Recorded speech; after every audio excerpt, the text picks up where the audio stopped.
Apa nih perbedaan dari C20 biasa sama C20 Plus yang telah diluncurkan sama Nokia?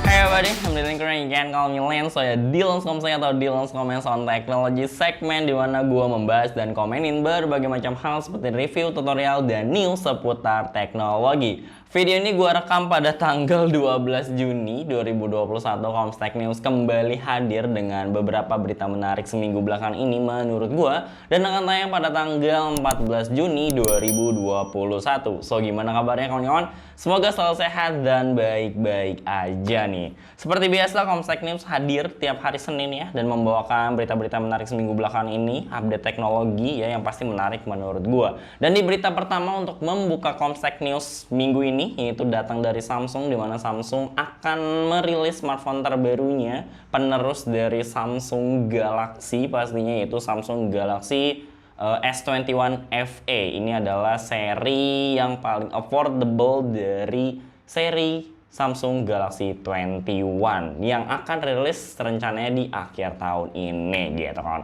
Lalu apa aja sih yang dibawa sama si Samsung Galaxy S21 FE ini? Pertama, mulai dari layarnya yang besarnya itu 6,4 inch dengan punch hole ya, punya refresh rate-nya sebesar 120 Hz.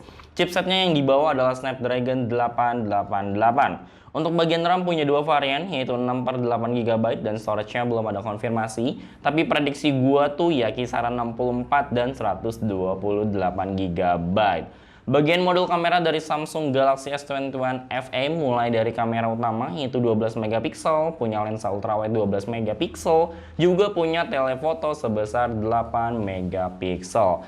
Terakhir dari kapasitas baterainya yaitu 4500 mAh dengan dukungan fast charging yaitu 25 watt. Buat kawan-kawan yang mungkin mau upgrade smartphone-nya yang sudah pernah ya menggunakan Samsung Galaxy F20, serasanya bila ini worth it untuk update ke S21 FE ya, dari S20 FE ke S21 FE gitu. Dan harganya tuh kisaran 8,9 jutaan, yang dimana ini tuh lebih murah dari S21 FE di beberapa tahun lalu atau di generasi sebelumnya. Kalau nggak salah lebih hemat 2-3 jutaan nih harusnya.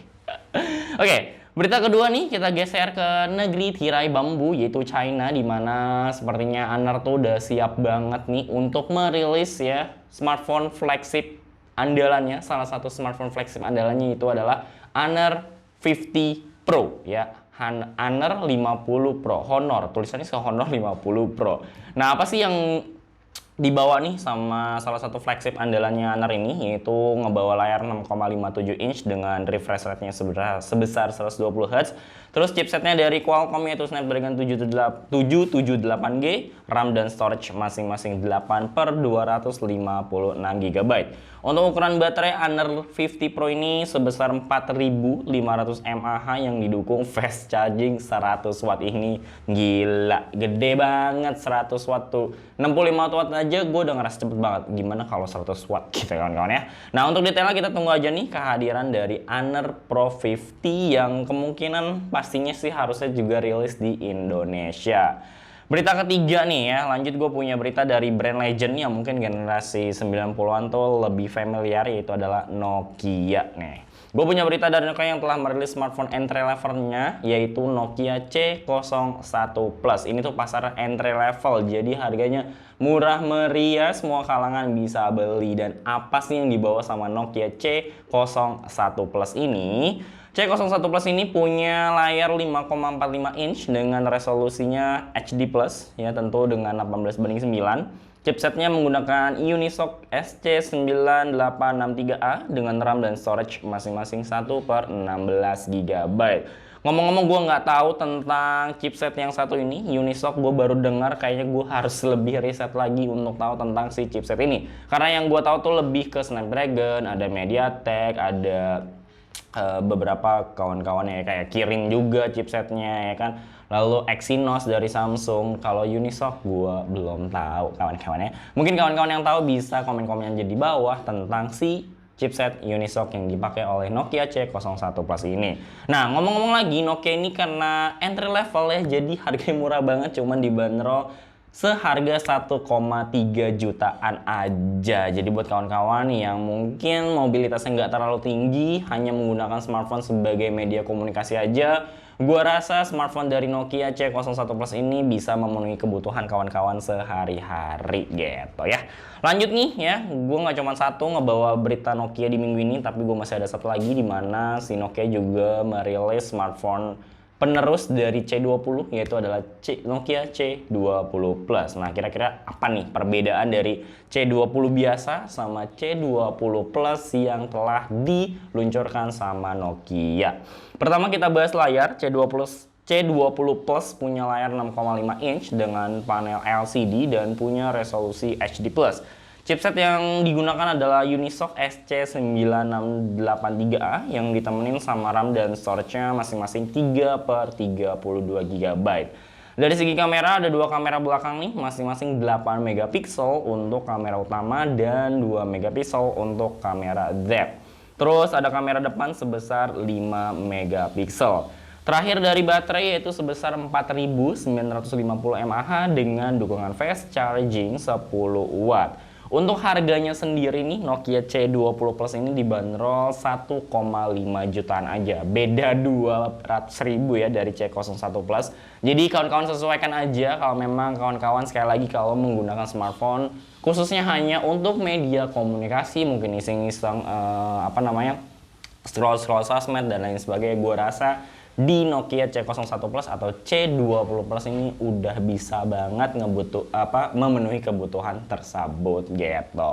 Oke, berita terakhir dari minggu ini nih datang dari AMD. Ini gue excited banget sih sebenarnya ya. Sayangnya kayak masih sangat lama untuk gue bisa mencoba nih GPU, dimana AMD baru saja meluncurkan GPU workstation-nya. Ini tuh khusus buat para content creator kali ya, atau para pekerja profesional yang bekerja di desain atau video animator dan kawan-kawannya itulah gitu kawan-kawannya.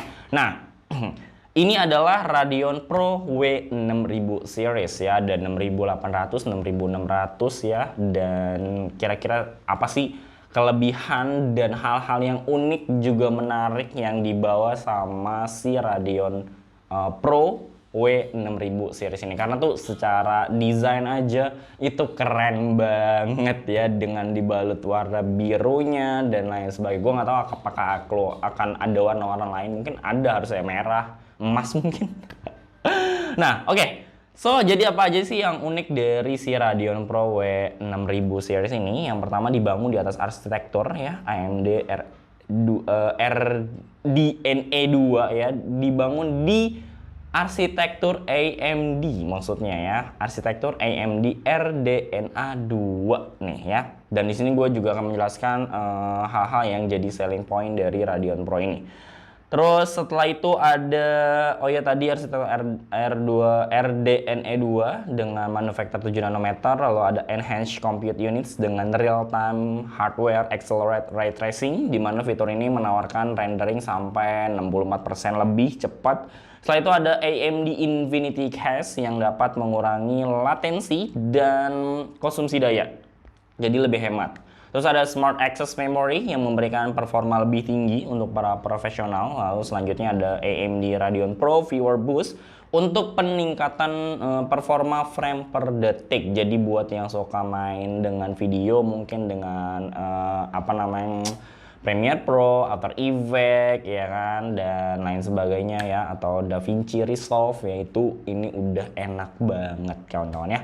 Terakhir dari Radeon Pro W6000 series ini ya terverifikasi untuk aplikasi profesional ya. AMD memastikan GPU-nya dibuat untuk para profesional pastinya gitu kawan-kawan ya. Jadi buat yang mau tahu detailnya mungkin bisa baca aja sumber yang ada di bawah tentang si GPU workstation dari AMD, yaitu Radeon Pro W6000 series. Dan mungkin kalau kawan-kawan juga mau tahu tentang reviewnya, mungkin bisa kawan-kawan cari aja di youtuber-youtuber, khususnya mungkin di youtuber luar negeri yang pastinya sih udah bisa nyoba lebih dulu gitu kan. Kalau di Indonesia gue belum tahu rilisnya kapan atau apakah emang bakalan rilis. Harusnya sih rilis ya, AMD itu nggak mungkin nggak rilis di Indonesia sih, karena gue belum pernah denger juga sih ada produk AMD yang belum rilis di Indonesia gitu. Jadi itu aja beberapa berita menarik menurut gue seminggu belakangan ini ya. Untuk sumbernya yang mau baca, linknya ada di deskripsi. Juga kalau kawan-kawan ingin mendengar lagi di beberapa info atau berita yang udah gue bacakan, timestampnya juga ada di deskripsi. Semoga Comstek News minggu ini bermanfaat dan bisa jadi referensi buat kawan-kawan untuk update teknologi. Jadi kita akan bertemu di Comstek News berikutnya. Thank you very much, beware and be happy. Have a nice day and dadah.